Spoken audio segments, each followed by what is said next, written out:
And so I don't know, to me feminism like is just like equality. That's it. Like just women and men being equal. Do you think it's possible for women to be equal with men? And what do you think equality is? I do. I think that both genders definitely like bring different things to the table, you know, Well, like sure.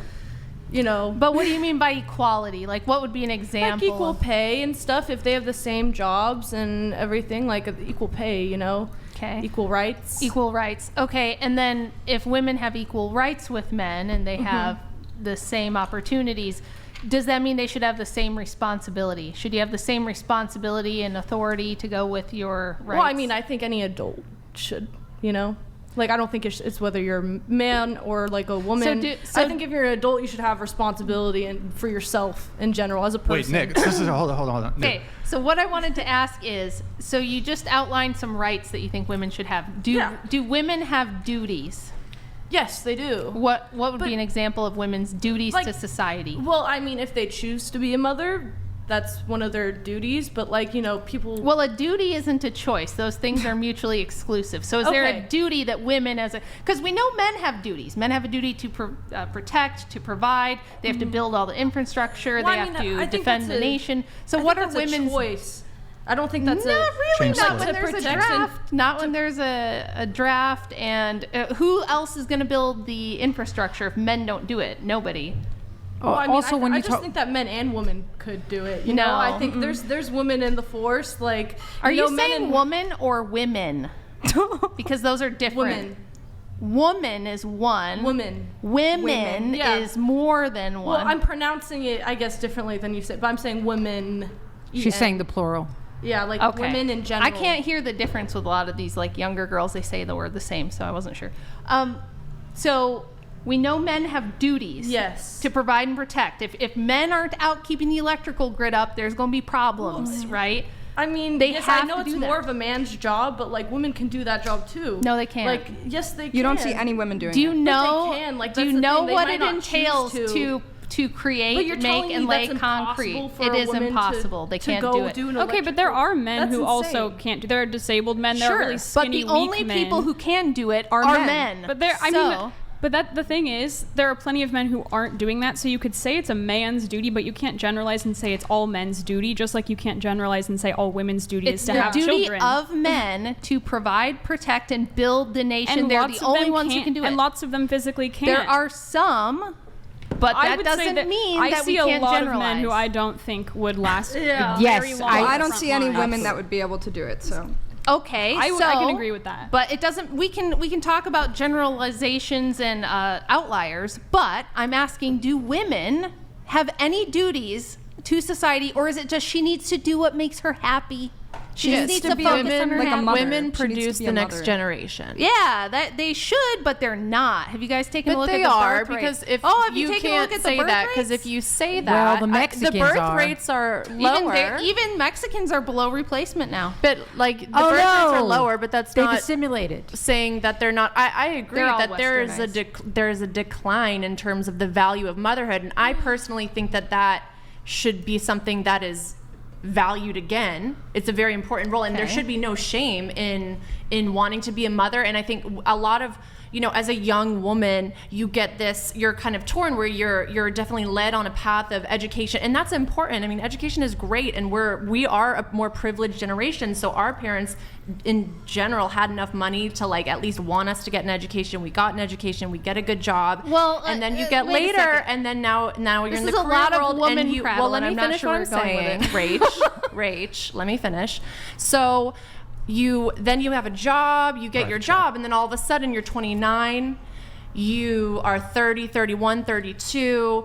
Now you have like a short time span to get into this relationship, to get married. The guy feels pressure. If you've been on birth control, that's going to make it hard to actually conceive, because that impacts your fertility. You have to wait for that stuff to wear off. So there are these problems. So I think that the age of responsibility of motherhood has been pushed out, but the problem is that because of like the biological restrictions and limitations on a woman's body, we can't we feel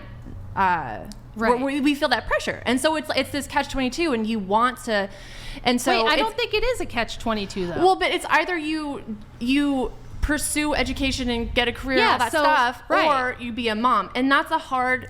It's hard. It's actually decision. not hard at all, and here's why. Because why are we telling young women to take your most fertile years when you should be having babies and spend that entire decade of your 20s chasing an education which the average woman goes $40,000 into debt to get, and she makes an average of $40,000 a year, which is a terrible deal, right? So we tell them to go to all this college, get into debt to get your degree, and then do the career thing like you just said. And then all of a sudden at 30, flip a switch and try to get at least 2.1 babies out of them. That's stupid, and it's never going to happen. So why do we give young women that advice? I mean, and I think 95% of y'all don't have any business being in a university at all. I mean, it would be great if you could pause, and take advantage of your fertile years, right? And then you go into school. But like, you don't need to go to school. What do women need to go to school for? Have you ever taken a look at what they major in? Who's gonna spread? Sociology. Right? Political science. Okay. Who's gonna do this anti-feminist movement if there aren't learned women in the world? I will say this. I didn't go to college. I never went to college. I had my first baby at 20, the way the Lord intended, and that's beautiful. And you're obviously very intelligent and can speak for yourself, and that's awesome. I don't need a bullshit university degree and a bunch of debt. But I will say a realistic, just a reality is. It's so expensive now. I mean, live in any city. If you want to be a homeowner, why do you think college is so expensive? No, I'm not saying college. I'm saying after college. I'm saying you need a job. You need cost of living. And so also, and if you're, do you know why that's that way? Because more people entered the workforce, and so which people? Women entered the workforce. Women entered the workforce in mass in the 1970s. Just one sec, guys. God for feminism. I wouldn't be able to have a triple-digit body count and no kids. Population triple-digit? Question for the panel: would you date a guy with 100 plus body count? Show of hands if you would. No, his ability to bond has been destroyed. Yeah. Okay, she would. Nobody else. Oh, you would date a guy 100 plus body count? She's dating a guy with 100 plus body count. Can I ask? Okay, continue on with your point. So your husband's name is Andrew. Mm-hmm. So does he not want your daughters to go to college? He doesn't want them to go to college. They haven't so far. They haven't. They've done. They've been homeschooled, and then they were able to do a little bit of trade school. Like one of them does dental assisting, the other one does culinary arts. Mm-hmm. Free education, no debt, something so they have a little job they can do until they get married, because the world is the way it is. I'm not saying I don't understand the situation we're in, but I think it's a horrible idea. 95% of women, they go to college, they get bullshit degrees and shit like interior design, 95% of all people do not belong in college because they are mentally, well, I can't say the word, but they're not well. So the issue I think that she was bringing up when she was asking you about the rights is people don't understand that the minute there's a right, there's also a corresponding duty on somebody to enforce and allow that right. Mm-hmm. And so actually I think most rights are total BS, male and female, right? Mm-hmm. And I think you might have the idea that I'm in a prescription that somehow women should go back to being a second tier citizen or something, which I don't know that we were. I wasn't around in that time to say that we were. I don't necessarily agree that women shouldn't be educated, because if women are going to raise children, they should be intelligent enough to know how to raise those children and shouldn't raise morons. But I do think that there is a push on all fronts for everybody to go to college as if they need it, and this is just a Ponzi scheme. Yeah, I think get as much money. Intelligence and education are completely separate from college and university. For sure. Yeah.